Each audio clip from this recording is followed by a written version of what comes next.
This is the second video in the How to Apply to Penn State series.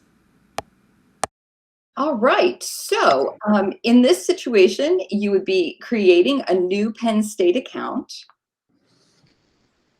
Now, what I will say, and this is important for Erie area students, if a student has participated in a College for Kids program at Penn State Barron, a sports camp, participated in our youth choir. Sometimes we find that students have existing My Penn State accounts. It used to be called a Friends of Penn State account.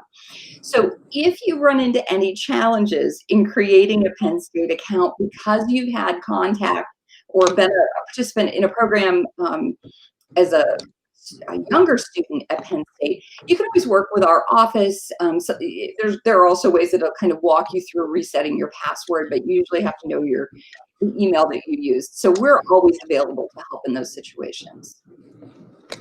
That's wonderful. Okay, so I don't think I have a Penn State already opened, so I go to next. Mm-hmm. All right, so you would put in your real name, but I am just gonna put in a random name.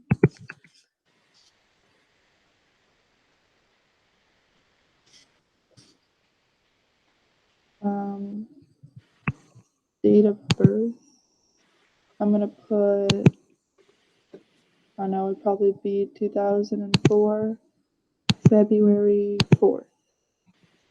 Okay, so after I'm done with that section, So, Izzy, I'd like to talk just for a minute, if I may, about Social Security number. This okay. raises some eyebrows, wondering why we need your Social Security number.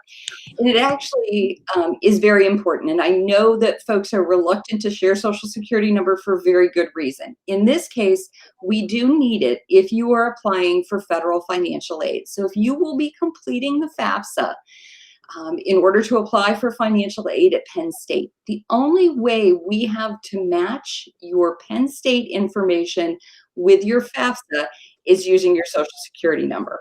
So the reason that we ask for that in My Penn State is that it will then come in and it will go into a separate server. It's secure. It's not necessarily part of your admissions profile that's open for the general admissions staff to look at. It can be used by our financial aid staff as necessary. So that's why we asked for that here. If you don't provide it at this point, that's fine. You can go into your My Penn State account, which we'll see in a minute will become kind of your portal for communications with Penn State.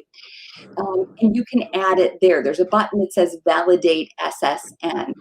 If you don't provide it to us, our staff does a really good job of reaching out to you to make sure that we get that Social Security number entered so that we don't miss providing you with a student aid notification at the appropriate time in February. So I think it's always beneficial to do it here. If not, you can do it through My Penn State. If not, we'll be prompting you via email, text, phone calls, emails to say, hey, if you're applying for Penn State, for financial aid at Penn State, this is really important. It's in there. And if you hit next, you should be okay. Okay, thank you. Sure. All right, so then you put in your email account, and you want a different email account, or would you like the school email account, or which email account would be best to use for this? I think from your standpoint, if you want to use your school account, that's fine as long as we haven't used that elsewhere. Or if you have an alternative email account that you don't use frequently, we could use that. Okay, but like for people applying, they should probably use. Forgive me. No, I'm sorry. That was for the purposes of this account. No, students should use an email that they will check frequently. This will be a primary account that we use to communicate with you. It's important typically that you not use your high school email account here. And I know for the purposes of what we're doing, this makes sense. But generally, we advise you not to do this because after you graduate, Fairview will actually delete those accounts at some point. And we want to make sure that we have an account that will remain active for you past your high school years. So while we'll still assign a Penn State account, a secondary account is helpful. And it's important, again, that this is one that you are checking frequently. Absolutely, and I have to just double stress that because we have had students miss deadlines for putting in their deposit, which secures their spot at a university, or for housing issues. So absolutely, very, very important to get an email account that you are going to use and check. Okay, but for the sake of this video, I'm just going to use my previous school's email because that is the easiest one. And here you can put your phone number, I guess, if you want to, and then you put your country that you live in, and then your address. I'm going to put 109 Maplewood Road. Then most of us probably live in Fairview, so that will be like this zip code, and the state is Pennsylvania. So scroll down to the P's, and then you click next. Correct. Okay, and then here you can change anything if you wanted to. Right. But so far this looks all what I typed in, so that's wonderful. Great. Okay, so now I'm going to have to check my email for a verification code that this is my email. So you can do that on your own email, but I will check that real quick because I am not going to share my email right now, but let's see. Okay. I don't know that it will let you go on without putting in their verification code. No. I wasn't going to share like Oh, the screen. I'm sorry. Forgive me.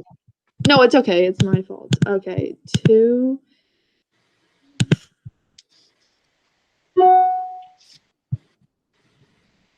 Okay, so that's the verification code, and I got that right off of an email that came directly to the email that I chose as the email for my Penn State account.